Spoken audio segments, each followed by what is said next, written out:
أمسينا فأصبحنا بنعمته إخوانا أشهد أن لا إله إلا الله وحده لا شريك له وأشهد أن محمدا عبده ورسوله لا نبي بعده اللهم صل وسلم على سيدنا وحبيبنا ومولانا محمد وعلى آله وأصحابه وأنصاره وجنوده ومن سار على نهجه ودعا بدعوته إلى يوم القيامة اللهم إنا نسألك علما نافعا ونعوذ بك من علم لا ينفع اللهم لا سهل إلا ما جعلته سهلا وأنت تجعل الحسن إذا شئت سهلا رب اشرح لي صدري ويسر لي أمري واحلل عقدة من لساني yafqahu qawli amma ba'du.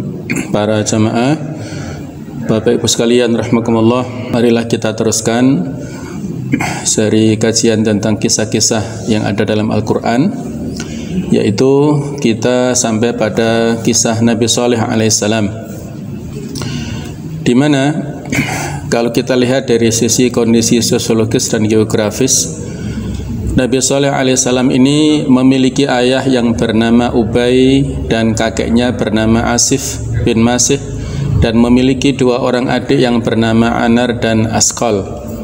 Nabi Saleh alaihissalam berdakwah pada kaum Tsamud, yaitu kaum atau suku yang tinggal di Al-Hijr, yang merupakan bagian dari bangsa Arab wilayah utara, yang lokasinya itu sekitar 300 km utara Madinah ke arah Jordan. Allah Ta'ala memberikan kemakmuran dan kemewahan hidup serta kekayaan alam yang dahulu dimiliki dan dinikmati oleh suku Ad, telah diwarisi oleh kaum Tsamud, dan kaum Tsamud tidak mengenal Tuhan. Tuhan mereka adalah berhala-berhala yang mereka sembah dan puja, kepadanya mereka berkorban. Kabilah terkenal yang disebut dengan kaum Tsamud ini berasal dari bangsa Arab Musta'ribah. Jadi Arab itu ada beberapa jenis ya, ada Arab Badiyah, ada Arab yang Aribah, dan ada Musta'ribah. Musta'ribah itu adalah Arab pendatang yang kalau diurut itu berasal dari keturunan Bani atau Nabi Ismail ya. Namun ini kan masih jauh sebelum Ismail ya. Artinya kalau diurut nanti bisa sampai Ismail yang datang ke Hijaz atau ke bumi Arab. Jadi mendiami suatu daerah antara Hijaz dengan Tabuk. Mereka muncul setelah kaum Ad. Jamaah sekalian, Nabi Saleh ini dalam Al-Quran disebutkan 9 kali ya. Ada kisahnya dan atau kaum Tsamud disebutkan dalam beberapa surat di dalam Al-Quran. Misalnya surat Al-A'raf ayat 73 sampai 79, kemudian surat Hud ayat 61 sampai 68, surat Al-Hijr 80 sampai 84, surat Al-Isra 59, kemudian Asy-Syu'ara 141 sampai 159,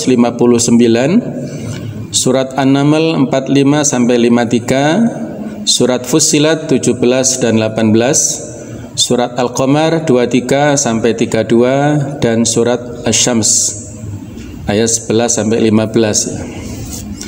Kita coba lihat di antara sekian banyak surat itu, yaitu surat Al-A'raf ayat 73. Allah Ta'ala berfirman, A'udzubillahi minasyaitonirrajim, wa ila Tsamud akhahum Shalihah. Dan kepada kaum Tsamud kami mengutus saudara mereka, yaitu yang bernama Salih. Qala, Nabi Saleh ini berkata kepada kaumnya, ya qaumi ibudullaha ma lakum min ilahin ghairuh. Wahai kaumku, sembahlah Allah, beribadahlah kalian semuanya kepada Allah, tidak ada untuk kalian dari Tuhan selain daripada Allah Subhanahu wa taala saja. Qad ja'atkum bayyinatun mir rabbikum, sungguh telah datang kepada kalian bukti yang nyata dari Tuhan kalian. Hadhihi naqatullahi lakum ayah, ini adalah unta Allah bagi kalian sebagai tanda tanda kekuasaan Allah. Fadharuha, maka biarkanlah unta ini takul fi ardillah, makan di bumi Allah, biarkan dia kesana kemari, jangan diganggu ya. Wala tamassuha bisu, janganlah kamu mengganggu dengan gangguan apapun. Fayakhudhakum adzabun alim, yang kalau itu kalian lakukan maka akan ditimpa kepada kalian siksa yang pedih. Ini potongan di antara sekian banyak ayat yang menunjukkan tentang diutusnya Nabi Soleh kepada kaum Tsamud. Dakwah Nabi Soleh alaihissalam kepada kaum Tsamud. Nabi Soleh alaihissalam mengenalkan bahwa Allah Subhanahu wa taala yang sepatutnya mereka sembah, Tuhan yang Maha Esa yang telah mencipta mereka, menciptakan alam sekitar mereka, menciptakan tanah-tanah yang subur yang menghasilkan bahan-bahan keperluan hidup mereka, mencipta binatang-binatang yang memberi manfaat dan berguna bagi mereka, dan dengan demikian memberi kepada mereka kenikmatan dan kemewahan hidup dan kebahagiaan lahir dan batin. Jadi tidak jauh berbeda dengan yang telah diberikan kepada kaum Ad yang datang sebelumnya ya. Allah begitu banyak memberikan kepada kaum Ad dan juga kaum Tsamud, baik itu sumber daya alamnya, sumber daya manusianya luar biasa. Tuhan yang Maha Esa itulah yang harus mereka sembah, dan bukan patung-patung yang mereka pahat sendiri dari batu-batu gunung yang tidak berkuasa memberi sesuatu kepada mereka atau melindungi mereka dari ketakutan dan bahaya. Nah, bagaimanakah tanggapan atau respon dari kaum Tsamud? Sama dengan kaum Ad ya. Banyak di antara mereka yang mengolok-olok, yang menghina, yang mencibir, atau bahasa sekarang yang membuli ya, kepada Nabi Soleh ini. Mereka kaget dan marah. Kaum Tsamud mendengar seruan dan dakwahnya Nabi Soleh alaihissalam, yang bagi mereka merupakan hal yang baru, yang tidak diduga akan datang dari saudara atau anak mereka sendiri. Mereka serentak ditolaknya ajakan Nabi Soleh alaihissalam itu, seraya berkata mereka kepadanya, qalu ya Salihu qad kunta fina marjuwan qabla hadza. Mereka mengatakan, wahai Saleh, sesungguhnya kamu sebelum ini adalah seorang di antara kami yang kami harapkan. Wahai Saleh, kami mengenalmu seorang yang pandai, tangkas dan cerdas, pikiranmu tajam dan pendapat serta semua pertimbanganmu selalu tepat. Pada dirimu kami melihat tanda-tanda kebajikan dan sifat-sifat yang terpuji.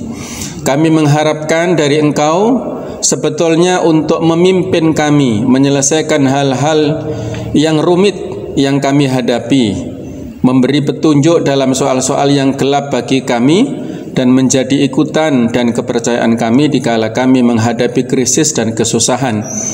Akan tetapi segala harapan itu menjadi meleset, dan kepercayaan kami kepadamu tergelincir hari ini dengan tingkah lakumu dan tindak tandukmu yang menyalahi adat istiadat dan tata cara hidup kami ya. Coba kita perhatikan ya. Ini ya tidak jauh beda dengan pertentangan dari kaum Ad ya, dan juga orang-orang Quraisy Arab jahiliyah ya. Mereka mengenal Nabi Muhammad SAW itu sebagai orang yang al-amin, yang bisa dipercaya, orang yang cerdas, orang yang mampu menjadi pemimpin. Itu diakui Nabi dan Rasul sebelumnya, khususnya dalam tema kita adalah Nabi Soleh juga begitu ya. Tapi ketika membawa sesuatu yang baru, yang beda dengan kebiasaan tata cara mereka, mereka menolak. Menolak langsung spontan ya, tanpa pikir panjang. Mereka tidak mempertimbangkan tentang kecerdasan, potensi yang dimiliki oleh Nabi Soleh ini. Mereka langsung menolaknya ini. Kelanjutan dakwah beliau adalah ketika berdakwah, Nabi Soleh alaihissalam memperingatkan mereka agar jangan menentangnya dan akan mengikuti ajakannya beriman kepada Allah yang telah memberikan mereka rezeki yang luas dan penghidupan yang sejahtera. Di Diceritakan kepada mereka tentang kisah kaum-kaum yang mendapat siksaan dan azab dari Allah karena menentang Rasulnya dan mendustakan risalahnya. Hal yang serupa itu dapat terjadi ke atas mereka jika mereka tidak mau menerima dakwahnya dan mendengar nasihatnya yang diberikannya secara ikhlas dan jujur sebagai seorang anggota dari keluarga besar mereka, dan yang tidak mengharapkan atau menuntut upah daripada mereka atas usahanya itu. Jadi Nabi Soleh ini berasal dari kalangan keluarga yang terhormat di kalangan mereka. Sebenarnya tidak ada alasan untuk menolak, ya, tapi ternyata mereka masih menolak. Nabi Soleh hanya menyampaikan amanat Allah yang ditugaskan kepadanya, dan Allah lah yang akan memberinya upah dan ganjaran untuk usahanya, memberi pimpinan dan tuntutan kepada mereka. Penentangan kaum Tsamud. Setelah gagal dan tidak berhasil menghentikan usaha dakwah Nabi Soleh, dan dilihatnya ia bahkan makin giat menarik orang-orang mengikutinya dan berpihak kepadanya, para pemimpin dan pemuka kaum Tsamud berusaha hendak membendung arus dakwahnya yang makin lama makin mendapat perhatian, terutama dari kalangan bawahan dan menengah dalam masyarakat. Jadi rata-rata dari kalangan menengah ke bawah yang menerima, ya. Adapun dari kalangan menengah ke atas, dari para konglomerat, ya, para pimpinan menolak. Mereka menentang Nabi Soleh alaihissalam, dan untuk membuktikan kebenaran kenabiannya dengan suatu bukti mukjizat dalam bentuk benda atau kejadian luar biasa yang berada di luar kekuasaan manusia. Tuntutan kaum Tsamud, ya, pada saat Nabi Soleh sadar bahwa tantangan kaumnya yang menuntut bukti kepadanya berupa mukjizat itu adalah bertujuan hendak menghilangkan pengaruhnya dan mengikis habis kewibawaannya di mata kaumnya, terutama pada para pengikutnya bila ia gagal memenuhi tantangan dan tuntutan mereka. Nabi Soleh akhirnya membalas tantangan mereka dengan menuntut janji dengan mereka apabila dia berhasil mendatangkan mukjizat yang mereka minta, bahwa mereka akan meninggalkan agama dan penyembahan mereka dan akan mengikuti Nabi Soleh dan beriman kepadanya. Jadi bergainingnya seperti ini, ya, negosiasinya. Mereka menuntut sesuatu kejadian yang luar biasa yang menjadi bukti kerasulan Nabi Soleh, maka Nabi Soleh juga minta menuntut balas kepada mereka. Kalau memang nanti dipenuhi, mereka harus percaya dengan kenabiannya, dengan kerasulannya, dan meninggalkan kesyirikannya itu. Akhirnya Allah Ta'ala memberikan mukjizat kepada Nabi Soleh, dan sesuai dengan permintaan dan petunjuk pemuka-pemuka kaum Tsamud, berdoalah Nabi Soleh memohon kepada Allah agar memberinya suatu mukjizat untuk membuktikan kebenaran risalahnya dan sekaligus mematahkan perlawanan dan tantangan kaumnya yang masih berkeras kepala itu. Ia memohon dari Allah dengan kekuasaannya menciptakan seekor onta betina, dikeluarkannya dari perut sebuah batu karang besar yang terdapat di sisi sebuah bukit yang mereka tunjuk. Kemudian dengan izin Allah yang Maha Kuasa lagi Maha Pencipta, terbelahlah batu karang yang ditunjuk itu dan keluar dari perutnya seekor onta betina yang sedang bunting. Jadi inilah seorang Rasul ketika diminta awalnya oleh kaumnya mukjizat, dia bertawakal kepada Allah, berserah diri. Kira-kira apa yang terjadi, apa yang diminta itu tidak tahu, tidak bisa merencanakan sebelumnya, ya. Baru ketika Allah mengabulkan tahu, ya. Jadi pada saat itu permintaannya supaya ada keajaiban, ya, mereka menunjuk batu besar, keluarkanlah unta dari batu itu, maka Nabi Soleh berdoa kepada Allah Ta'ala dan baru mengetahui betul-betul terjadi. Itulah mukjizat yang tidak bisa direncanakan sebelumnya oleh, ya, seorang Rasul atau seorang manusia. Kalau sihir itu sudah bisa direncanakan.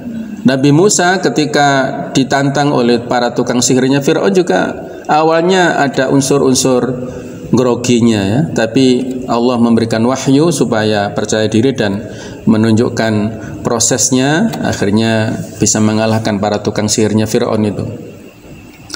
Keajaiban untanya Nabi Shalih alaihissalam dengan menunjuk kepada binatang yang baru keluar dari perut batu besar itu, berkatalah Nabi Shalih kepada mereka, inilah dia unta Allah, janganlah kamu ganggu dan biarkanlah dia mencari makanannya sendiri di atas bumi Allah.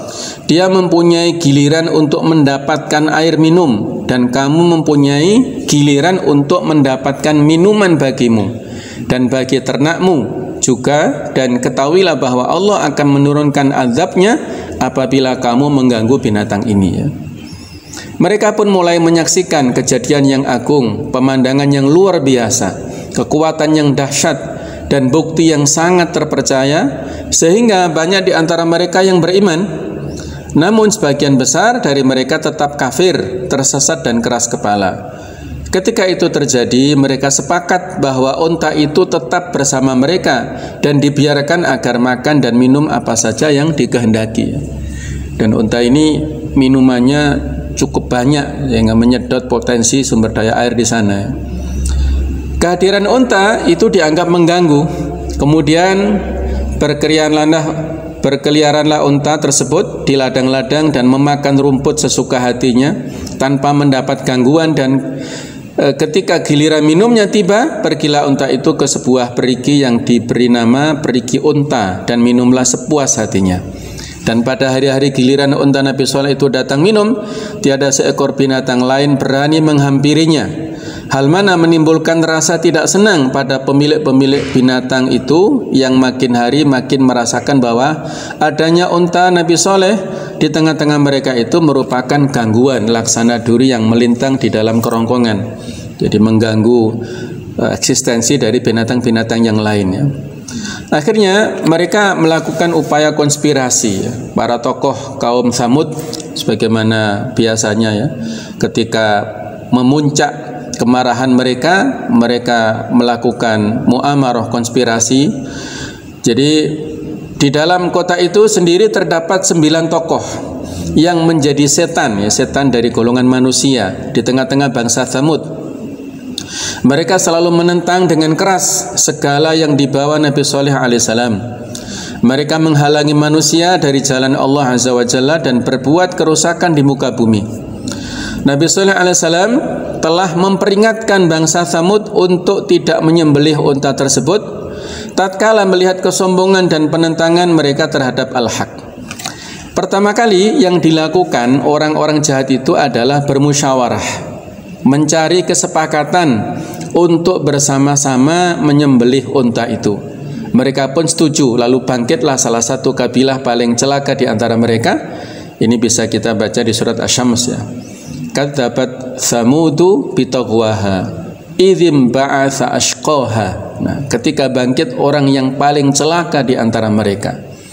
Jadi mereka seperti orang-orang Quraisy ya, berkumpul untuk melakukan perundingan konspirasi di Darun Nadwah. Bagaimana jalan keluarnya untuk mencegah dakwahnya Nabi Muhammad SAW. Ya mirip-mirip seperti itu ya, mereka berkumpul pada saat itu di kaum Tsamud ini untuk mencari cara yang terbaik, bagaimana cara membunuh unta dan nantinya adalah mencelakai Nabi Shalih sendiri. Nah, ringkasan kisah pembunuhan unta Nabi Shalih ini, keadaan tersebut berlangsung sangat lama dan para penentang Shalih pada akhirnya bertekad membunuh unta itu. Di antara mereka terdapat 2 orang perempuan yang mendorong rencana tersebut. Wanita pertama bernama Saduq binti Mahya bin Zuhair al-Mukhtar. Dia bersedia menyerahkan dirinya bagi sepupunya yaitu Misra bin Mahraj bin Mahya jika dia berhasil membunuh unta tersebut. Wanita kedua adalah istri Du'ab. Du'ab ini juga orang yang jahat ya. Unaizah binti Hunaim bin Mijlas, sebutannya Ummu Gunmah. Unaizah dan Du'ab memiliki 4 anak perempuan dan menawarkan pada seorang ini pemuda yang bernama Qutar bin Salif agar dia memilih dari keempat anaknya jika berhasil membunuh untanya Nabi Shalih. Maka Qutar dan Misra ini kemudian mengajak 7 orang lainnya dan bekerja sama untuk membunuh unta betina tersebut. Jadi wanita-wanitanya memberi ya semacam sorak-sorak gitu ya, ataupun motivasi ya, ataupun suara-suara dan gerakan-gerakan yang menyemangati orang-orang jahat ini. Qudar bin Salif yang berkulit merah kebiruan dan berbadan pendek, kebanyakan orang pada waktu itu menyebutnya sebagai anak seorang wanita yang berzina dengan seorang laki-laki bernama Siban. Mereka mencari unta tersebut, lalu mereka menombak unta itu dan berhasil melukai kakinya. Dengan secepat kilat, Qudar bin Salif menyembelihnya dengan pedang yang ia miliki hingga urat utamanya terputus dan unta pun jatuh tersungkur di atas bumi. Ia bersuara sekali saja guna memberikan peringatan untuk anaknya, maksudnya untanya ya. Anaknya sudah lahir, jadi dia memberikan isyarat kepada anaknya supaya lari. Namun ia terlanjur ditikam tepat di dadanya hingga mati. Anak unta itu lalu berlari menuju puncak bukit, kemudian bersuara 3 kali. Dengan perasaan sombong dan bangga, pergilah para pembunuh unta itu ke ibu kota, menyampaikan berita matinya unta Nabi Soleh, yang mendapat sambutan sorak-sorai dan teriakan gembira dari pihak musyrikin, seakan-akan mereka kembali dari medan perang dengan membawa kemenangan yang kilang gemilang. Berkata mereka kepada Nabi Soleh, "Wahai Soleh, untamu telah mati dibunuh. Cobalah datangkan akan apa yang engkau katakan dulu, akan ancamannya bila unta itu diganggu. Jika engkau betul-betul termasuk orang-orang yang terlalu benar dalam kata-katanya." Jadi mereka nantang apa kira-kira hukumannya yang bisa mereka dapatkan kalau unta itu diganggu atau bahkan ini dibunuh. Maka Nabi Soleh mengeluarkan ancamannya lagi ya. Nabi Soleh mengatakan sebagaimana diabadikan dalam Al-Quran, "Tamatta'u fi darikum thalathata ayyam." Bersukarialah kalian semua di rumah kalian selama 3 hari. Di surat Hud ayat 65 ini. Dengan perkataan ini, beliau memberikan peringatan kepada mereka semua, yang jauh ataupun yang dekat. Saat Nabi Soleh memberitahu kaumnya bahwa azab Allah yang akan menimpa di atas mereka akan didahului dengan tanda-tanda, yaitu pada hari pertama, bila mereka terbangun dari tidur, wajah mereka menjadi kuning dan akan berubah pada hari berikutnya menjadi merah, pada hari yang berikutnya, yang ketiga, berubah jadi hitam. Pada hari keempat turunlah azab Allah yang pedih. Ini sudah ada rambu-rambunya ya, dari Nabi Soleh ini. Tapi mereka sombongnya itu menutupi akal sehatnya akhirnya ya. Mendengar ancaman azab yang diberitahukan oleh Nabi Soleh kepada kelompok 9 orang, yaitu kelompok pembunuh unta, merancang melakukan pembunuhan ke atas diri Nabi Soleh, mendahului tibanya azab yang diancamkan itu ya. Luar biasa ya jahatnya. Sudah dapat ancaman, malah Nabi Soleh mau dibunuh oleh orang 9 ini. Mereka mengadakan pertemuan rahasia dan bersumpah bersama akan melaksanakan rancangan pembunuhan itu di waktu malam, di saat orang masih tidur nyenyak, untuk menghindari tuntutan balas darah oleh keluarga Nabi Soleh jika diketahui identitas mereka sebagai pembunuhnya. Rancangan mereka ini dirahasiakan sehingga tidak diketahui dan didengar oleh siapapun kecuali ke-9 orang itu sendiri ya. Jadi mirip seperti peristiwa hijrahnya Nabi itu. Dilakukan proses kerjasama di antara pemuda-pemuda Quraisy untuk menikam Nabi Muhammad SAW. Mereka mengatakan begini, diabadikan di surat An-Naml ayat 49. "Lanubayyitannahu ahlahu." Sungguh kami benar-benar akan menyerang dia dan keluarganya tiba-tiba di malam hari. Kemudian kalau keluarganya mengira kita yang membunuhnya, kita siap bersumpah di hadapan mereka bahwasanya ma syahidna mahlika ahlihi wa inna lasadiqun. Kami tidak menyaksikan kematian keluarganya itu dan sesungguhnya kami adalah orang-orang yang benar. Jadi sudah direncanakan sedemikian rupa ya. Ada planning yang demikian matang. Selama 3 hari itu, ke-9 pemimpin yang durhaka ini bersepakat untuk melakukan suatu urusan yang lebih buruk dari penyembelihan unta tadi, yaitu berusaha membunuh Nabi Soleh. Mereka pun membuat perjanjian dan menyiapkan sumpah yang berat serta menyimpan makar ini agar tidak diketahui dan dicegah oleh kerabat Nabi Soleh, karena keluarga beliau adalah orang yang terpandang di negeri itu. Jadi keluarga yang terhormat, terpandang, dan banyak pendukungnya. Tapi itulah yang mereka sudah saking bencinya kepada Nabi Soleh. Namun apa? Allah mendahului. Allah kemudian mengirimkan batu-batu untuk membunuh ke-9 orang ini. Di 9 orang ini mati dulu sebelum kaumnya yang lainnya ini. Nah, proses sebelum datangnya azab jemaah sekalian, pada hari Kamis, hari pertama, masa penangguhan, wajah para penentang soleh menjadi berwarna kuning. Sorenya mereka berkata, bukankah telah berlalu 1 hari dari hari yang dijanjikan? Hari kedua wajah mereka menjadi merah. Kemudian sorenya mereka mengatakan, bukankah telah berlalu 2 hari dari hari yang dijanjikan? Dan pada hari ketiga wajah mereka menjadi hitam, ya, sampai gosong. Sorenya mereka berkata, bukankah telah berlalu waktu yang ditentukan?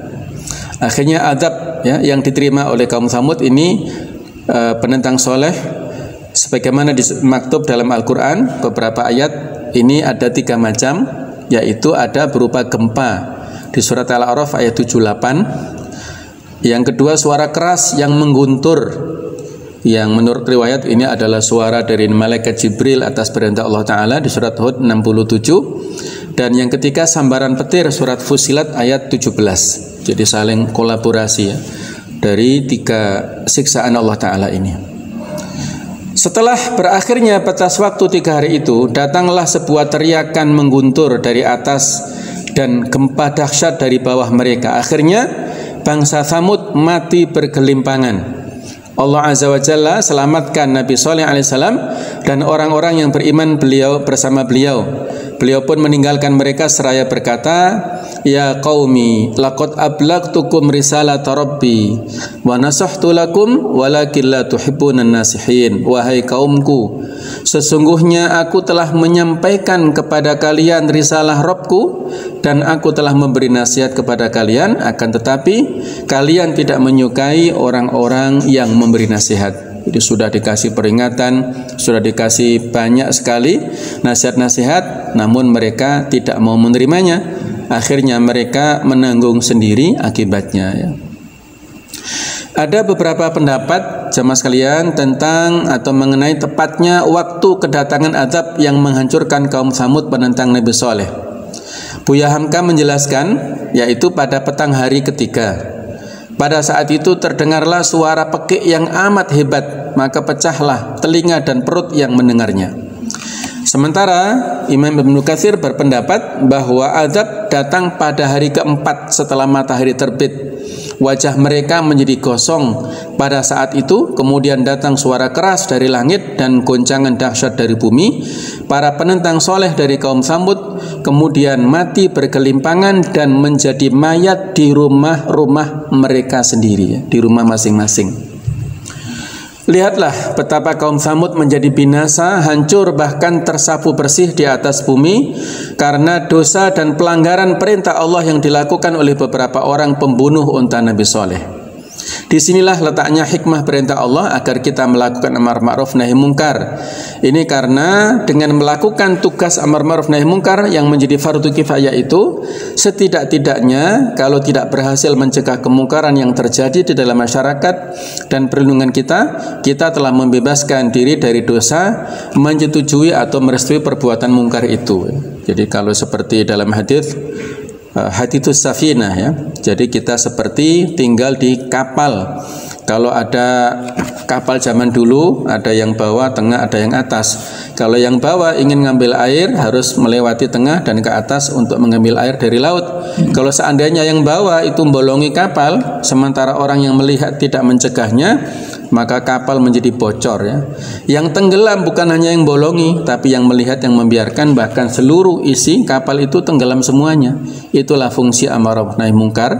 Kalau dalam masyarakat dibiarkan 1-2 kemungkaran, tidak ada yang peduli, maka siksa Allah, azab Allah akan menimpa semuanya. Bukan hanya yang berdosa saja, tapi yang acuh tak acuh, yang cuek itu juga akan mendapatkan azab dari Allah Ta'ala.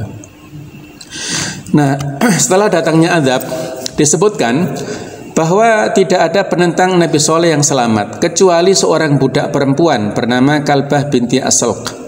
Tatkala melihat azab, dia kemudian lari sekencang-kencangnya hingga sampai ke salah satu perkampungan Arab dan menceritakan mengenai hal yang terjadi pada kaumnya. Namun setelah diberi minum salah seorang warga perkampungan tersebut, dia tewas seketika. Coba kita perhatikan ya, dia selamat dari sebab kematian, tidak bisa lepas dari sebab kematian walaupun hanya minum. Hanya dengan minum saja, ketika Allah menghendaki dia mati, ya akan tewas juga ya.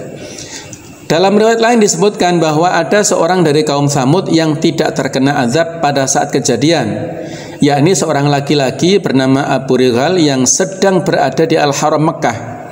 Namun saat keluar dari wilayah Al-Haram, dia juga ditimpa azab seperti kaumnya. Ini juga sama ya.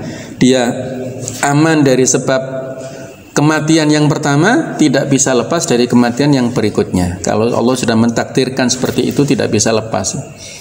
Soleh dan kaum Tsamud yang beriman selamat dari kejadian tersebut, dan Al-Quran sendiri tidak menjelaskan kehidupan Nabi Soleh setelahnya. Ada yang mengatakan bahwa dia dan pengikutnya pindah ke daerah Ramlah di kawasan Palestina. Pendapat lain mengatakan bahwa mereka pindah ke Al-Haram yang ada di Mekah ya.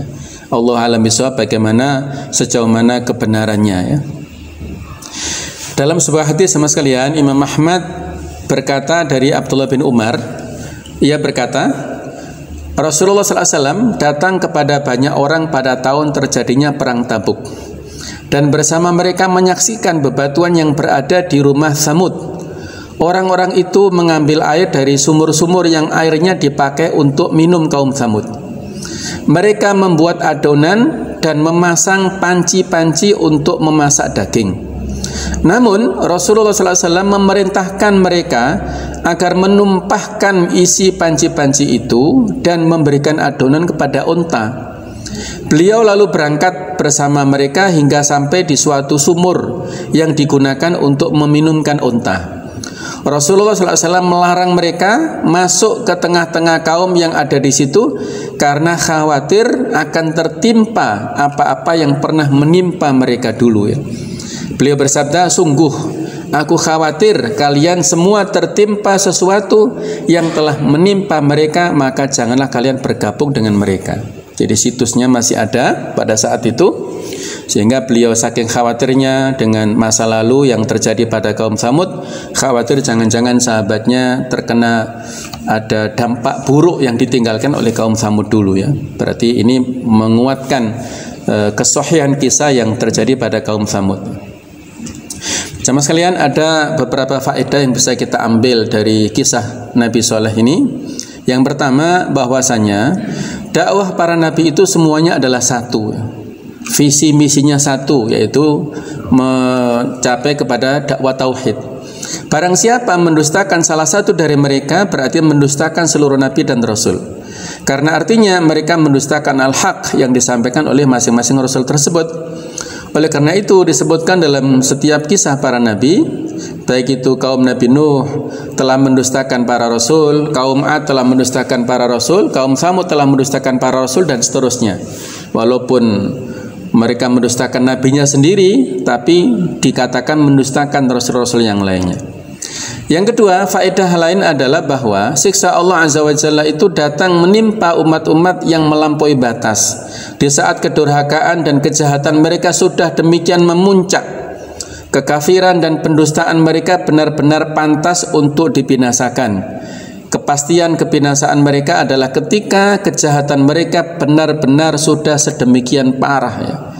Pertama, kedua dibiarkan, tapi kalau sudah sampai puncaknya, maka siksa Allah didatangkan kepada mereka.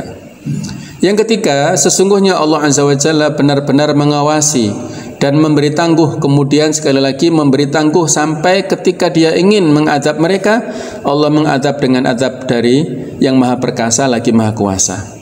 Suatu keyakinan yang sesat namun berurat akar adalah sikap yang diwarisi dari orang-orang yang mereka berprasangka baik terhadapnya, baik nenek moyang maupun orang lain, yang merupakan penghalang terbesar bagi seseorang untuk menerima al-haq.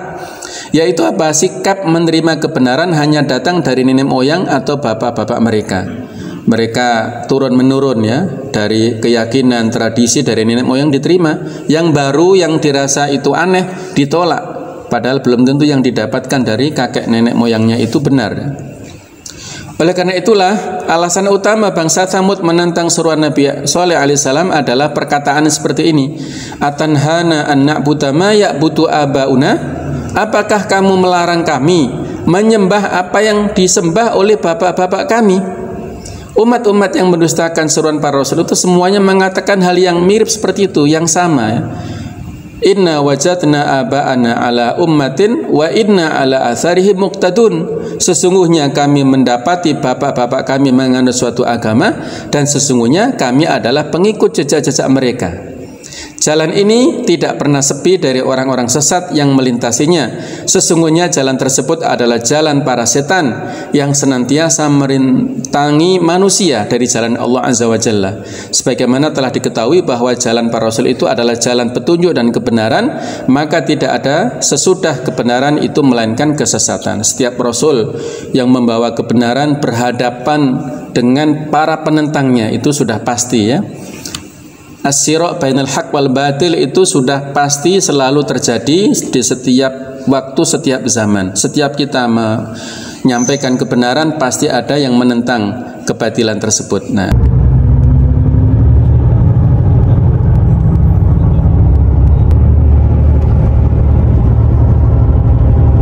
saya sedang berada di tempat yang mengingatkan kita akan terus bersyukur, di mana Allah Subhanahu wa taala telah memberikan nikmat iman yang sangat agung.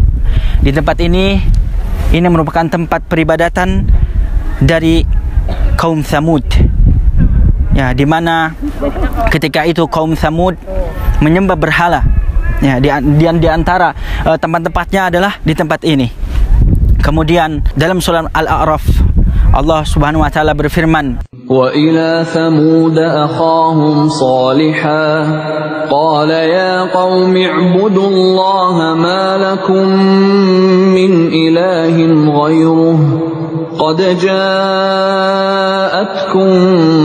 bayyinatun min rabbikum hadhihi naqatullahi lakum ayah fadharuha ta'kul fi ardillahi wa la tamassuha bisu'in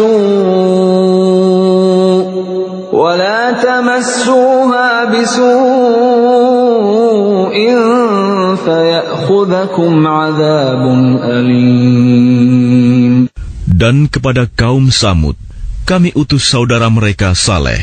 Dia berkata, "Wahai kaumku, sembahlah Allah. Tidak ada Tuhan sembahan bagimu selain Dia.